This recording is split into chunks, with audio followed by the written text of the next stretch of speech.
Naku, puspusan ho ang pagpapakilala nitong si Senator Risa Hontiveros na isa ho siya sa mga posibleng kumandidato ng pagka-presidente sa 2028 presidential election. At itong feng shui expert, meron ho siyang nakikitang maliwanag sa political career nitong si Senator Risa Hontiveros. Pero bago yan, isang like at isang subscribe. Masaya na ho tayo dyan at sa mga gusto sumali sa ating community, yung join button, nandyan lang ho sa baba. Ayun na nga dito sa video na to, unahin na ho muna natin kung ano itong nakikita nitong feng shui expert na to dito sa political career ni Senator Risa Hontiveros. Paano ba yan? Hindi naniniwala sa ano yan, sa Chinese na ganyan. Galit nga sa China yan eh. Diba? Tapos ang magbibigay sa kanya ng prediction sa kanyang political career sa 2028 isang Chinese. Parang hindi nagtutugma yan sa personalidad nitong si Senator Risa Hontiveros at dito sa sinasabi nitong mama na balbasarado na to. Pakinggan nun natin itong mga kababayan. Merong pinakamalakas na presidential trajectory for 2028. Yan. As animals, zodiac animals. Okay, so again, that's a 2028 question, pero I studied the Western astrology of that. If you will let me use that system, no? Okay, so actually, natanong din tayo dito, I think noong January, no, tungkol sa kanila, no. So ngayon i-emphasize ko na I think, no, base sa luck in terms of lucky energy ng 2028, no. May luck si John Vic Rimulya, tsaka isang tulfo, I just forgot the name, sorry. Pero may isang tulfo na lucky, no. Okay. So ngayon, meron tapos kaya lang hindi lang naman yun ang category, no. So merong category din na who is being called, no, in terms of their alignment with the energies of the time, the needs of the country. So I think, no, nag-a-align doon si Senator Hontiveros, no, because of certain, no, alignment, no, nung kaniyang planets. Sino ang merong may sarili siya mundo. Oo, kung itong si Risa Hontiveros, kung ang tanong dyan, meron siya sariling mundo. Naniniwala ho tayo din mga kababayan. Teka lang, bakit hindi kasama itong si VP Sara sa mga kinilatis ng ng astronomy mo, yung Western astronomy mo, di ba? Ba't di mo kinilatis itong si VP Sara? Sa bagay, wala naman hong kanaya ang Western astronomy na yan kung pagbabatayan yung nakikita ng sambayan ng Pilipino sa 2028 presidential election. Pagbigyan na ho natin itong si Risa, meron ho siyang pangpalubag-loob. At least, kahit sa Western astrology o astronomy o kung ano man niyang pagkilatis nitong balbasarado na to sa hinaharap ni Risa Hontiveros, at least, di ba, kahit sa pungsoy nananalo siya. Dahil sa totoong eleksyon, hindi ho makakapalag yung ali na yan dito kay VP Sara. Ito na ho, interview ni Risa Hontiveros dito kay Cheryl Cosim dyan sa News 5. Kung kanina nasa siya, One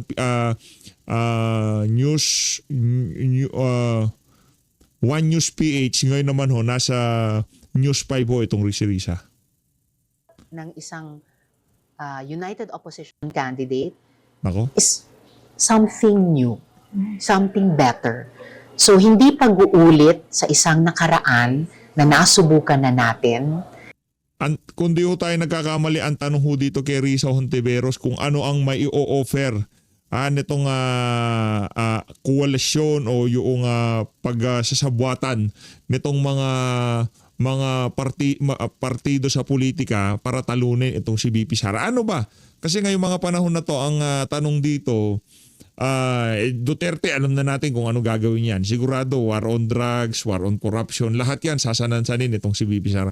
Ano ang mai-o-offer daw nitong mga pinklawan-dilawan sa sambayan ng Pilipino? Something new. Ito, pakinggan ho natin ang something new ni Risa Hontiveros.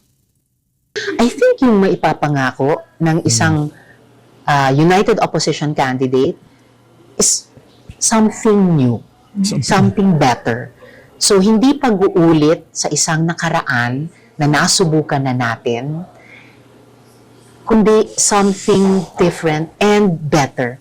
Wow. Senator Risa Hontiveros, welcome to the Long Take and thank you for making time. Thanks for inviting me. Opo, mainit kasi ang mga usapin ngayon, Sen. Mainit ang usaping politika, accountability, at yung direksyon ng bansa patungong 2028. So doon ko sisimulan. Doon mas interesado ang mga marites o mga kababayan natin talaga sa usaping politika. Sinabi niyo pong bukas kayo sa posibilidad na tumakbo bilang Pangulo or Vice Presidente po sa 2028. Pero, pero kung may united opposition. Oo, Okay. yun yung kondisyon. Okay, realistically, Senator Risa, ay kaya ba ang genuine na unity ngayon? I think realistically, oo. Pinakita na nga ng opposition nitong midterms last year. Kasi mas nagkaisa kami noon, even more than the unity in 2022. So kasi pinagpatuloy namin yung working together, preparing to run our senatorial candidates, at saka yung mga party list parties namin. And may resulta naman. Ano? Kasi nakabalik sa Senado, yung dalawa namin, nakapasok sa House through the party list, yung Akbayan, partido ko, at yung kina Rep. Laila, yung ML. And so yun yung building blocks na nakikita ko ngayon to build an even broader and even stronger unity for 2028. Siyempre yung kakampigs, pero hindi lang kami. Kasi marami kami noon, pero kulang eh.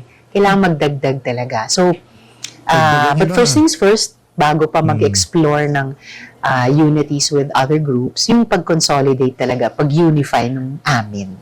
Pag sinabi nyo, okay, bago tayo pumunta dun sa other groups, pag sinabi nyo pong amin, sino-sino po yung may tinuturing nyo talagang amin muna? Well, yung mga nagkampanya tumakbo last year ng midterms. So, andun ang Akbayan, andun ang LP, andun ang KNP, noong 2022 andun din ang Magdalo, and hanggang ngayon we're all in touch with each other. And yung mga senatoriables nung 2022, 4 na taon na kami, Cheryl, nagre-reunion talaga tuwing may birthday or Pasko or New Year, and of course beyond us na mga partido at saka mga party-like groups, mga civil society organizations. At sabi nyo nga po, regular kayo nagkikita, and katulad ng sinabi ko sa simula, ay yung direksyon ng bansa sa 2028. Ito po ba'y napapag-usapan na? Sabi nyo nga, kailangan may iisa kayong sinisigaw, may iisang pangalan dapat bago i-consider yung other groups na masasabing opposition. Ganun po ba yun? Kailangan isa lang talaga ang kandidato namin sa 2028 so that we can have a fighting chance. So, kaya importante na since 2022 hanggang 2025, actually even before 2022, marami-rami kaming magkakasama na ng matagal. And kaya importante, solid kami at we will unify around just one. Okay, unify just one. At may shortlist na ba? Or talagang pangalan nyo ba yung nasa top 1? Ano? I think several of us ay itinatanong. Wala namang shortlist as in shortlist, pero at least may sinimulang kaming mapagkasundo ang proseso for unifying around one candidate. Okay. Pagdating po dyan, sabi nyo nga, okay, you're solid. So far, you see naman yung solidness po ng inyong grupo. So do you see a realignment going into 2028? Is the opposition po open to support from within the administration, if only to prevent a Sara victory? Wala pang ganung usapan. Kasi nga first things first, kailangan kumbaga ayusin muna namin yung aming bakuran. Diba? Really get it as strong and united as possible bago pa mag-entertain ng kung merong lalapit at mag-aalok. But if that time comes, then kailangan yung matinding pag-iisip saka pag-uusap because of Matinding pag-iisip daw. Okay ka lang, Senator Risa Hontiveros. Wala kami nakikitang matinding pag-iisip sa ginagawa niyo na yan. Anak ng toko ako, paano matinding pag-iisip? Nagpapa-charming ka kay Marcos Jr.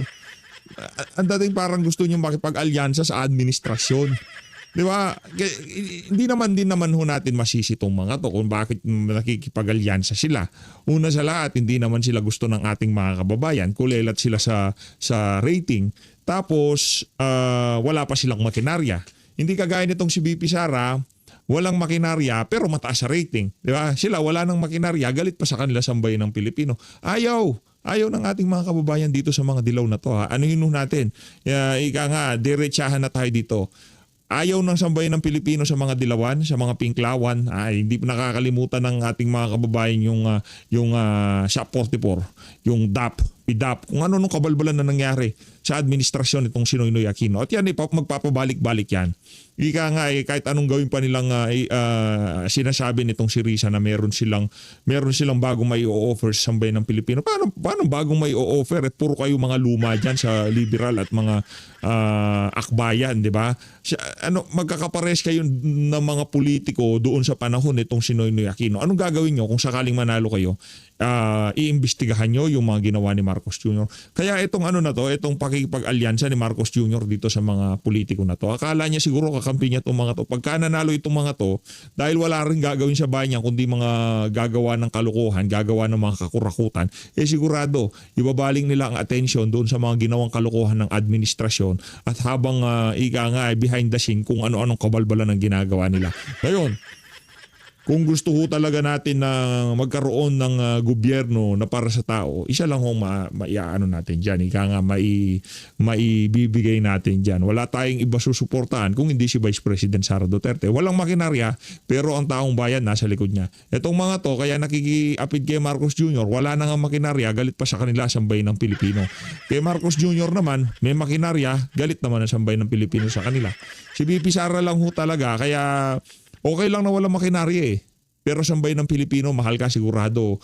Kahit ano pang gawin nilang panggigiba sa'yo, ang sigurado dito, ikaw pa rin mangunguna sa mga survey na maglalabasan. Nabanggit ko dati mga very different histories. There have to be enough common values para magsama sa isang napaka-importanting proseso, isang napaka-critical kumbaga existential na kampanya pagdating ng 2020. Dahil ito po ba ay recognizing yung possible or yung winnability ng another Duterte sa 2028, which is VP Sara? Sinabi nga ni Senator Frank na si VP ang pinakamalakas na kandidato sa ngayon. So, kahit sino namang responsableng political formation, lalo na isang responsableng oposisyon, kailangan realistically, take note kami ng mga ganyang challenges. Kumbaga, that is the kind of candidacy, those are the kinds of candidacies na we will be competing against. So, kailangan up to the standards kami. Sabi niyo,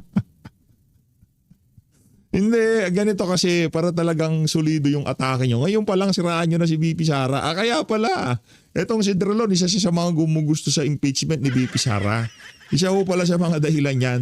At least, di ba? At least hindi ho bulag ang kanilang mga mata ngayong mga panahon na to na ang isang Sara Duterte, siya ho talaga ang dapat nilang talunin. Wala sa administrasyon, walang John Vic Remulla. Alam nyo naman yan, walang Raffy Tulfo, walang mga ganong pangalan ang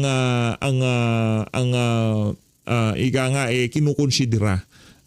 Kung pinag-uusapan ng 2028 presidential election, iisang pangalan lang ang pumapasok sa kaisipan ng ating mga kababayan. At yun ang pinipilit na sinusubukan ho nilang tapatan. Hindi nga, tapatan lang pero lampasan, imposible hong mangyari yun. Si VP Sara, nako, pagka meron pang nangyaring hindi maganda kay dating Pangulong Rodrigo Duterte dyan sa The Hague, Netherlands, sigurado, imbis na meron kayong kakarampot na tsansa na manalo, sa sobrang kabangagan ng inyong mga kaibigan dyan sa Malacanang, yan, ginawa nila, sure win na itong si VP Sara. Ngayon, kung sure win na itong si VP Sara at pinagpipilitin pa rin yung impeachment na yan, anak ng toka, malamang sa malamang maghahalo ho talaga ang balat sa tinalupan. Walang yan. Anak ng toka, yung mga flood control, itinigil nyo ang hearing, tapos dito sa issue ng dito sa impeachment, talagang kagyat nagpapatanggal kayo ng mga elected government official. Anong klaseng kalokohan? yung mahalaga yung common values. Yes. Bago kayo mag-entertain or makianib at mas lumaki ang united opposition. Common values. Anong common values po yung sa tingin non-negotiable para sa inyo? Well, yung common values sa amin, sa oposisyon, na napagkasunduan, Companies. kumbaga tinatayuan namin in the last decades would include, I would suppose, good governance, transparency and accountability, kaya yung anti-corruption ang lakas sa amin. Tapos economic reforms din para i-grow yung economy natin. And at the same time, mas ma-share ang stake dito at saka yung pakinabang dito ng mas maraming Pilipino. And a real unity talaga. Kasi sobra tayong dinivide, sobra tayong pinolarize ng nakaraang mga taon. So, sino namang society ang pwedeng mag-progress kung walang unity totoong unity Wala. na i-rebuild. So, Wala, ang unity mangyayari lang dito, kung dati mga magnanakaw ay mga Marcos, pag nanalo itong mga pinklawan at dilawan, mababago lang kung sino yung mga magnanakaw dyan sa Malacanang. Ganon din ho, same banana. Pero kung gusto ho natin talaga ng tunay na pagbabago, simple lang, iboto ho natin si BP Sara. Ngayon pa lang sinasabi ko na ho sa inyo mga kababayan, pag naupo sa Malacanang, sa Malacanang yung mga dilawan at pinklawan, mababago lang ang pangalan ng mga magnanakaw dyan sa Malacanang. Pero yung kahalintulad na ika nga kalakaran, hindi ho mababago yan. Iba lang yung magnanakaw sa pera ng sambayanan. Kung dati puro Marcos at Romualdez, dito ibang pangalan na ho ang masasangkot yan.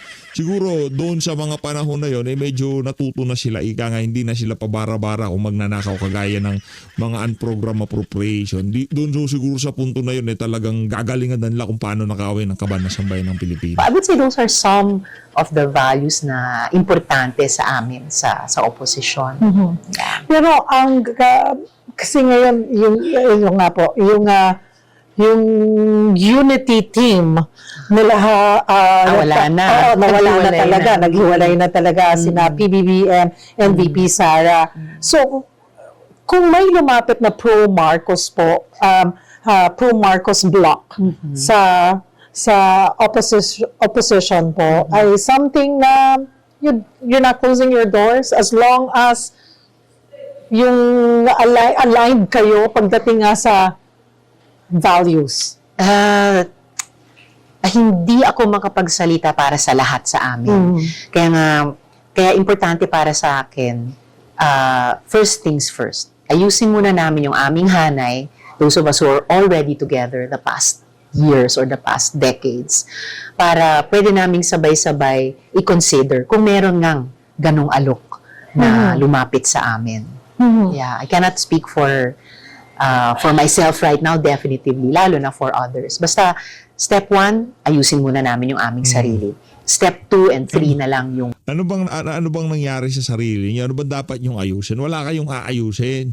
Senator Risa Hontiveros, ang gawin niyo, magpahinga kayo. Ang gawin niyo, kung itong si Leni Robredo, mayor ngayong mga panahon na to, mag-focus siya sa pagka-mayor niya. Diba? Kayo lang yung mga atat ngayong mga panahon na to. Si BP Sara ba, nakikita niyo hubang nag-i-station happy ngayong mga panahon na to? Wala akong ganyan si BP Sara. Kay Risa Hontiveros lang ho natin nakikita yung mga ganyang klaseng galawan. Kasi sila lang naman ho talaga gumugusto eh. Si BP Sara, ang focus ho talaga niya kung paano ho siya makakapaglingkod bilang ng epektibo bilang presidente ng ating bansa ngayong mga panahon na to. Pero itong galawang kagaya ng ginagawa ni Risa Hontiveros, wala akong ganyang galaw. Yung si Vice President Sara Duterte, meron ho ba kayong nakikita na ini-interview ho siya na mainstream media ngayong mga panahon na to? Wala akong ganyan. Ito lang ho talagang yan si John Vic Remulla, ang kanyang public consultation kaugnay doon sa anti-dynasty bill, di ba? Sila lang naman ho talaga ang ika nga talagang atat na mapalitan itong si Marcos Jr. diyan sa Malacanang. pag-iisip tungkol sa kung may ibang grupong lalapit sa amin. Mas klaruhin lamang po natin. Ano Yeah. pa ba yung mga dapat ayusin sa inyong mga sarili? Para sa Ano lang naman, ibig sabihin, like, Si Cheryl, nabanggit ko lalo na, kanina, Cheryl, na may consensus na Nalito kami na si on a Cheryl, process moving forward. Oo. Paano kami magkakaisa around the common candidate? Paano namin pipiliin yung Paano common nga ba? candidate? Well, in broad strokes, may consensus kami na pipili kami ng aming common candidate by, say, end of this year. And gagawin namin sa pamamagitan ng mga surveys at iba't iba pang mga instruments. So yun, yung dinescribe halimbawa ni Butch Abad. Hindi lang pwede na interesado ako, kaya ko yan. Hindi ganon. Kaya nabanggit ko for one, yung surveys, kasi gusto rin namin maging scientific na mabasa talaga sa mga numbers kung sino sa amin ang pinakamalakas at pinaka pwedeng ilaban or pinaka-winnable na kandidato. Pagdating po sa kailangan ng bansa sa 2028, ano na po ba yung nakikita yung dapat na direksyon natin? Kasi kasama yung dapat, yun ang pinakamahalaga. More than sa mga kakandidato, yung plano ng inyong grupo para sa bansa natin. Nakita ko, I myself, parang nakita na natin na ang dami na nating pinagdaanan, pero bakit hindi tayo tumuloy-tuloy? Bakit laging may humahad lang na ang dapat nakikinabang ang taong bayan sa pinagsiservisyohan nyo kami. Diba? Kaming mga gustong mga tao sa public service. So, sa inyo pong grupo, sa pag-uusap po ninyo, saan nyo ba pinaplano or saan nyo, sa mga napapag-usapan na initially, saan nyo gusto dadalhin ang bansa kung sakaling para palarin ang opposition? Well, syempre, hindi pa namin nabuo yung final na platform of governance na i-offer sa publiko, sa botante pagdating ng 2028. But some of the things na ina-affirm namin at pinag-uusapan na importante talaga ever since ay galing nga sa pinagdaanan natin. Like just very recently, hindi pa nga tapos yung kwento ng flood control scam. So, importante para sa amin. Imbis na magpa-interview, bakit di mo kausapin niya si Ping Lacson para tapusin na yung issue na yan? Kaya nyo naman eh.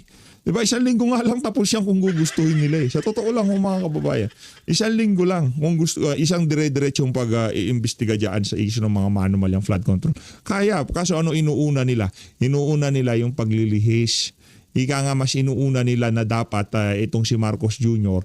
At itong si Martin Romualdez hindi makaladkad ang kanilang pangalan dito sa mga issue ng mga anomalyang flood control. Ituloy-tuloy yung anti-corruption campaign na sobrang napakalakas mula nung nakaraang taon at tumawid sa bagong taon even after the usual Pinoy saya ng Pasko.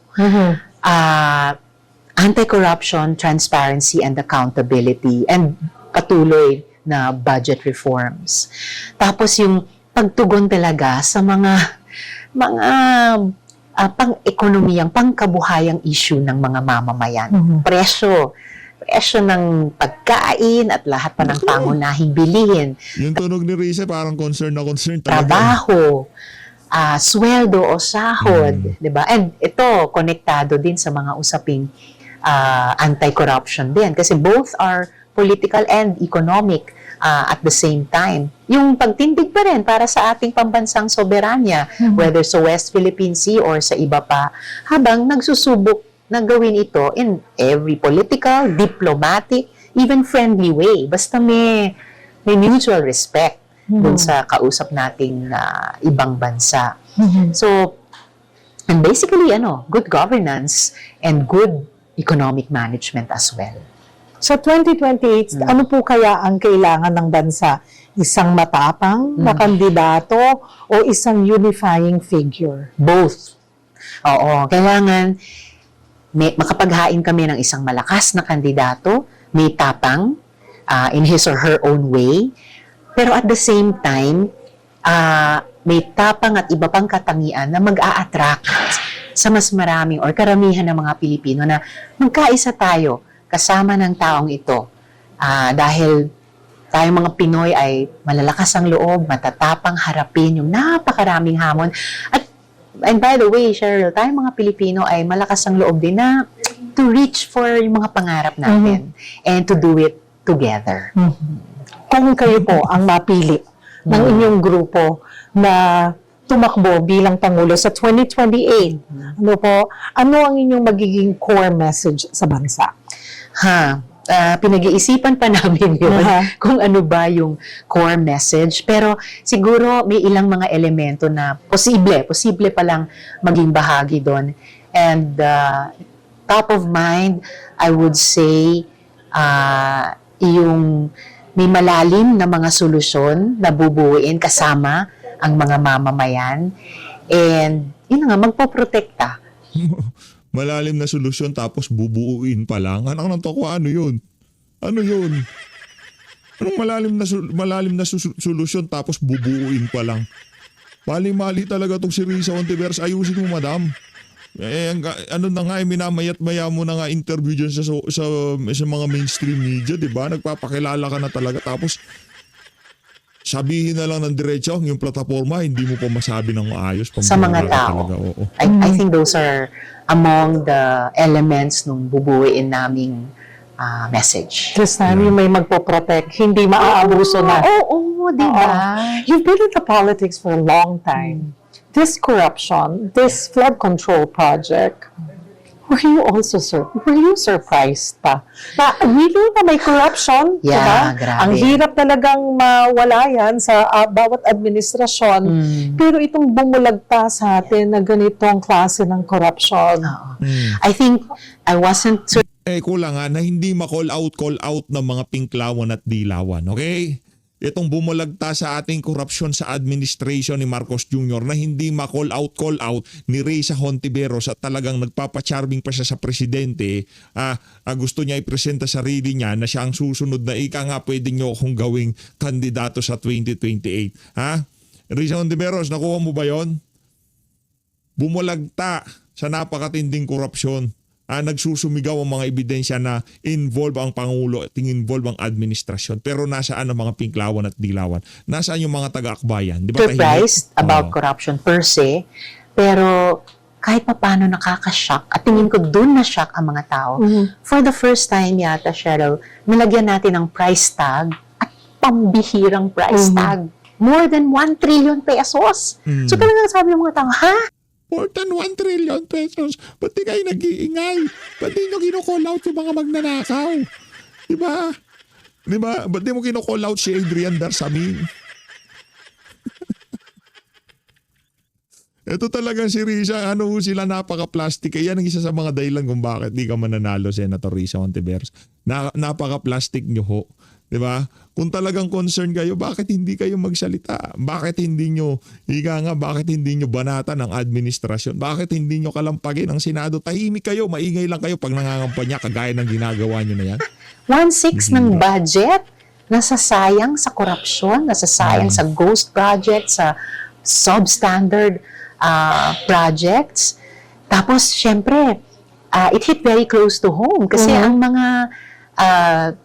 mga ibinunyag, ang mga inakusahang mga tao ay matataas sa branches of government, sa mga importanteng departamento, sa mga malalaking entities sa private sector. And, it had been going on the past several years. Alam natin, problema to ng ilang dekada. But, putting all of those together, yung laki ng presyo, yung dami at taas ng mga personalities na sinasabing involved. At ayun na nga, kung ganong katagal na at hindi talaga nasosolusyonan, palala ng palala. I think, kahit alam na natin yung salitang corruption, talagang iba it hit us in the gut. Kaya hanggang ngayong 2026, naman natin that people are still demanding and expecting and deserve accountability. Yan. Ano po ang dapat pang gawin ng pamahalaan ngayon? Naiinip ang mga tao, galit na. Yeah. Tapos ang sinasabi, ayan na naman, nawawala na naman. Nadadivert na naman sa ibang issues. Pero parang wala naman kaming nakikitang resulta dyan sa sinasabing investigasyon nitong flood control scandal. Ang tagal na nandyan nasa labas, hindi natin mapauwi si Zaldico. Correct. Ano na nangyari kay dating House Speaker Martin Romualdez? Hindi po maiaalis sa isang ordinaryong Juan de la Cruz na mahirap ipaintindi sa isang ordinaryong Juan de la Cruz na ang daming proseso. Buti pa tong si Ma'am Cheryl Cosin na merong mga sense yung mga katanungan niya. Hindi kagaya noong yung nag-interview yung matanda doon sa One News PH, di ba? Mga walang kapararakan ho yung mga tanong niya sa mga guests niya. Anak ng toko, pinagpipilitan niya yung yung affidavit at saka yung conversation. Ang bira. So, hindi yan basta-bastang iimbitahan mo lang at ikukulong. Parang impatient na ang mga tao. So, ano pa ang dapat gawin o tingin nyo na dapat gawin ng pamahalaan para maniwala pa kami sa inyo na talagang susolusyonan ng korupsyon or mapapanagot itong mga taong talagang nagnakaw? Well, naiintindihan ko talaga yung impatience, Cheryl, ng mga kababayan natin. Kasi lahat nagtatrabaho, nagbabayad ng buwis. So, syempre, nag-e-expect na yung mga proyekto tulad ng flood control na kailangan natin dahil taon, binabagyo tayo at bumabaha, ay napoproduce at dekalidad, makakasalba sa mga buhay, sa mga bahay, sa mga hanap buhay. And then, syempre, itinaas yung expectations dahil nag-iimbestiga kami sa Blue Ribbon Committee sa Senado, nagbuo at nag-imbestiga ang Independent Commission on Infrastructure, nagsimulang maghain ng mga kaso sa mga korte natin. So, naiintindihan ko yung impatience. But yes, may ilang mga prosesong nagsimula na, napapunta na dun sa, paglilitis sa mga tao at pagpepreso sa mga mafa-find guilty. Alam ko matagal, problematic din yung ating justice system, pero sana kung pwedeng two things, no? Pwedeng mag-keep the faith pa rin yung publiko, yung mga kababayan natin sa ating mga institusyon, and at the same time, i-hold to account pa rin kami. So, ituloy yung pressure sa amin na mag-deliver. Kasi, sinabi namin yun whether kami sa legislature or sila sa executive. Sinabi namin, i-deliver namin yung katotohanan, i-deliver namin a measure of justice. So, both sana habaan ng kababayan natin ang PC nila, at the same time, keep up the pressure on us para we can do what we said we would do. Siguro yun ang tanong ng marami. May aasahan ba talaga kami, Sen? Well, I have to say yes. Kasi, okay naman, it's fair. Oo. Ano nga asahan natin, Senator Risa Hontiveros? Isa ko kayong maingay doon sa kaso nitong si Pastor Kibuloy, dating Pangulong Rodrigo Duterte. Di ba? Ang ingay-ingay nyo dyan. Mayat maya nagpapahiring kayo. Meron pa ngang Michael Maurilio, di ba? Nagkaso-kaso pa kayo doon sa mga internet personalities, di ba? Bakit dito sa issue ng mga maanumalyang flood control, parang ikaw itong si Rapi Tulfo, napakatahimik nyo. Hindi ho namin kailangan yung mga tahimik na yan sa 2028 election. Ngayon pa lang ho mga kababayan, nahihiwalay na natin yung mga mapagpanggap, ha? Yung pinipresenta nila yung mga sarili na talagang parang dating para sila sa sambayan ng Pilipino. Pero wala ho tayong nakikitang output kagaya dito kay Risa Hontiveros. Pero pagka yan, usapin ng AJK, usapin nito kay Pastor Kibuloy, usapin din kay Vice President Sara Duterte. Anak ng toko, baka nandun pa, pagbukas pa lang na session sa Senado, nag-aano na ho yan, hindi na magkanda ugaga para magpabida at magpaboka, di ba? Taong bayan. Opo. Fair enough talaga yan. Nagsusumika po kami at intention namin na mag-deliver. And even at the cost of a difficult and even painful process, for example, sa Senate. Yeah. Dahil meron kaming mga kasama na implicated talaga. So, pero wala kahit mahirap, kahit masakit, kailangan naming gawin yung prosesong yun at harapin yung mga natural consequences niya. Just to bring the investigation, to bring the budget reforms na sinimulan last year, to bring the public outcry to its rightful conclusion. Kamusta po ang dynamic sa loob ng Senate? Dahil nga, meron talagang na-implicate ng mga kapwa niyong senador. Meron ba tayong tension or medyo awkward or paano ba? Yes. Isang problema kasi ng Senate, masyado kaming maliit. Actually, naisip ko, how can 24 people represent 110 million citizens? So, saka na, pag mas tamang panahon, dapat talaga pag-isipan yan for constitutional reform. The fact na napakaliit namin, ay hindi ka talaga pwedeng maging manhid kapag may tension, may awkwardness. So, we are civil towards each other. Pero sa ganitong mga issue na fundamental issues na, I guess alam namin na more or less each of us has taken a stand already. And yun, we will see things to their logical conclusion. Kahit pa mahirap, kahit pa masakit, but yun yung dinedemand ng panahon sa amin at dinedemand ng ating mga kababayan. Puntahan ko naman po usaping impeachment, pero may kasama pa rin political motives. Ano po, sinabi po ni VP Sara Duterte na ang impeachment complaint ay political harassment. At inuugnay po sa posibleng 2028 bid po ninyo. Sinabi po niya yan sa kanyang statement. Personal ba ito sa inyo or purely constitutional duty ang impeachment? It is the constitutional duty of Senate na kung at kapag may i-transmit sa aming impeachment complaint ng House na umupo kami bilang senator judges at timbangin yung mga ebidensya na ipipresenta sa amin nun at magdesisyon, bumoto. Grabe naman yan. Pagka impeachment pinag-uusapan, mabilis pa sa alas 4, timbangan na kagad ng ebidensya. Pero dun sa issue ng mga maanumalyang flood control na kung saan trilyon ang ninakaw sa kaban ng sambayan, anak ng toka, mapahanggang sa ngayon, wala ho silang resulta. Pero dito sa impeachment ni BP Sara, binibida na ho niya ang pagtimbang sa mga ebidensya. Lang niya talaga tong si Risa. Tungkol sa impeachment complaint on the basis. Di ka ba nahihiya, madam, na pinupwesto mo sarili mo bilang presidential candidate tapos kay ikaw din ang isa sa mga sasalansan sa impeachment laban dito kay VP Sara? Hindi ba ano yun? Hindi ba malabo yun? Wala bang conflict of interest doon? Di ba ang labo nun? Ikaw ang mga kalaban ni VP Sara, ramdam mo sa sarili mo di ba? Ako mga kalaban niya tapos ako sisintensya sa kanya. Wala bang conflict? Di ka ba mag-i-inhibit?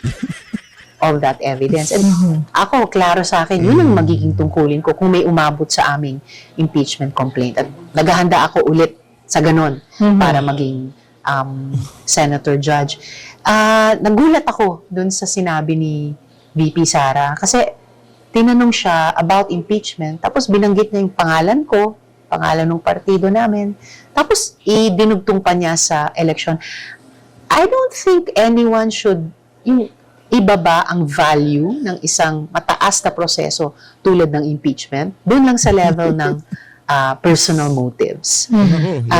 Ang impeachment, most of all, aside from being, sabi ng mga justices natin, inherently political, pero hindi siya political siya dahil may kinalaman sa demand at right ng mga mamamayan para sa accountability.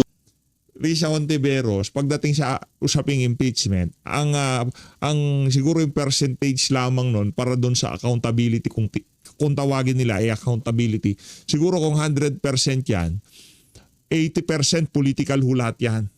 Accountability nasa 20%. Kung paano ba naman kasi hindi political yan? Pagka na-impeach ka, hindi ka naman makukulong. Ang mangyayari lang perpetually disqualify ka lang na hindi ka na pwedeng humawak ng pwesto sa pamahalaan. Hindi ka na pwedeng tumakbo sa kung ano pa mang elected post sa pamahalaan, sa gobyerno. Di ba? Pero wala kang kulong. Pero kung yan accountability ng mga impeachable government official, dapat may kulong na, may perpetually disqualify pa, 'di ba? Hindi na pwedeng humawak ng pwesto sa pamahalaan. Kaso hindi ho yun ang suma. Hindi ho yun ang ang mangyayari kung sakaling ma-impeach ka. Kaya para ibida sa atin ni Risa na na para sa accountability, hindi ho, napakalaking kasinungalingan na naman yan. Pag naghain ng impeachment complaint ang mga mamamayan, ito ay sa pagkaintindi namin dahil nagsisingil sila ng accountability. They are exercising their power. That's what's political about it. Ang mamamayan ay nag-i-insist na sa amin galing ang kapangyarihan ninyong mga elected officials. And when they file an impeachment complaint against any of us, yan ay dahil nagde-demand sila ng accountability. Pero parang nga kay VP Sara, may political agenda raw po kayo. So, paano nyo sinasagot ito? Ganito nga na hindi naman ako nag-file ng complaint. Mga civil society complainants nag-file ng complaint. mga tauhan ni Martin Romualdez na kung saan mga kasamahan nyo sa Akbayan, si mga taga Makabayan Black, magkakasama kayo ng mga yan. Anong hindi ikaw? Kayo pa rin yan. Di ba nga bago na inahin yung impeachment, nag-brainstorming pa kayo, nag-usap-usap pa kayo ng mga kaalyado nyo, di ba? Meron pa kayong mga picture, kasama nyo si Trillanes, Leila de Lima. Sino yung mga naghain? Sino yung mga naging, ang tawag dito? Mga naging endorser noong mga impeachment complete na hinihain. Yung mga kasama nyo din. Pero para sabihin na hindi kayo ang nagsampa niyan. Napakalaking kalokohan, Risa. Didinigin ito dinidinig ito ngayon ng House of Representatives. Sila ang maghuhusga kung sufficient o hindi in form and substance. At kapag lang makarating sa amin sa Senado, saka lang kami at saka lang ako magkakaroon ng say bilang Senator Judge. At batay lang sa ebidensya na only at that point nga maipepresenta sa amin. Balikan ko po ang Alice Go case at Senate investigations. Ang conviction po ni Alice Go ay tinuturing yung isa sa pinaka-consequential ninyong investigasyon. Yes. Parang naging namin yun. Sabi nga Senate Flix. No? Yung naging term doon yata na coin yung term na yun na Senate Flix. Talagang yun ang binaboy-baboy niya itong si Alice Go dyan sa hearing sa Senado, pati girlfriend, pati boyfriend, pati love life, kung anong kalokohan ang ginawa nila, di ba? Kaya Alice Go at dun sa kanya iba pa niya mga kasama. Ngayon, kung di talaga Pilipino, dapat magdusa siya. Pero para pakialaman mo, pati yung mga personal na buhay ng Ali, para lamang maging sensational yung kinakandak na hearing in aid of legislation. Anak ng toko, napakalaking kalokohan nun. Yun kumbaga lumaki ho ang ulo ni Risa Hontiveros, di ba? Nag-umpisa siya dito kay Pastor Kibuloy, Pastor Kibuloy, Alice Go. Ngayon, nakita niya, dami nanonood pagka nag-hearing siya. Sinalansa naman niya itong si Pastor Kibuloy, di ba? At nagkalitaw-litaw ho mga kababayan, karamihan daw ho di umano ng mga ipirepresenta o naging witness niya diyan sa Senado, di umano nakatanggap ng gantimpala sa opisina ni Senator Risa pagkatapos sinasiraan yung mga pinapasiraan di umano ng Senadorang Lucaret. Sinusubaybayan po ng tao. At nakikita na yung laman, yung kahandaan doon sa investigasyon. No? Kumbaga sinabi, you've done your homework really well. Salamat. I have a great legis team. Para sabihin niyo po, pinaka-consequential ninyong investigasyon, bakit po? Kasi 4 na taon namin binunuyan. Kumbaga, the height or the depth si Guo Huaping o si Alice Guo. It was all about Pogos from the start. Nagsimula yan kasi may NGO na nagreklamo na nararanasan nila na mga Chinese Pogo workers ang nagpo-prostitute ng ating mga kababaihan at batang Pilipino. So, inimbestiga namin yun. Then, so akala ko, nung natapos na yung phase ng investigation yon, maisasara na namin yung tungkol sa Pogo. But wait, there's more. May mga Pinoy na BPO workers yung na yon, yung Pogo na yon, diversion din yon ng administrasyon. Dahil nung mga panahon na yon, umiinit na rin ang usapin sa issue ng mga maanumalyang flood control. At naging diversion yon doon sa ginagawa nilang panggigiba kay kay dating Pangulong Rodrigo Duterte, yung EJK investigation dyan sa House of Representatives. Inuunti-unti ho nila para ang sambayan ng Pilipino hindi maging okupado sa iisang issue noong mga panahon na yun. Ito talaga si Aling Risa. Dinala sa opisina ko ang isang Taiwanese woman na illegally ni-recruit from Taiwan, pinangakuan siya ng trabaho na interpreter or translator sa isang kumpanya dito. Pagdating niya dito, Pogo company pala, kinonfiscate ng mga mainland Chinese bosses na yung kanyang passport and then dinitain na siya dito. Sinexually harassed pa and they forced her to work in a Pogo. So, tumulong yung office ko na ma-rescue siya and that became the second part of our Pogo investigation. And then, sumabog yung Pastillas Scam investigation. Pogo-related na naman. Nagkaroon kami doon ng mga whistleblowers mula sa Naku, loob sabi na tayo implicate ang Bureau of Immigration dahil sa pang-aabuso nila sa visa upon Ano nangyari doon sa mga pinakawalang Chinese na national? Yung pinasakay sa eroplano diyan sa Clark International Airport.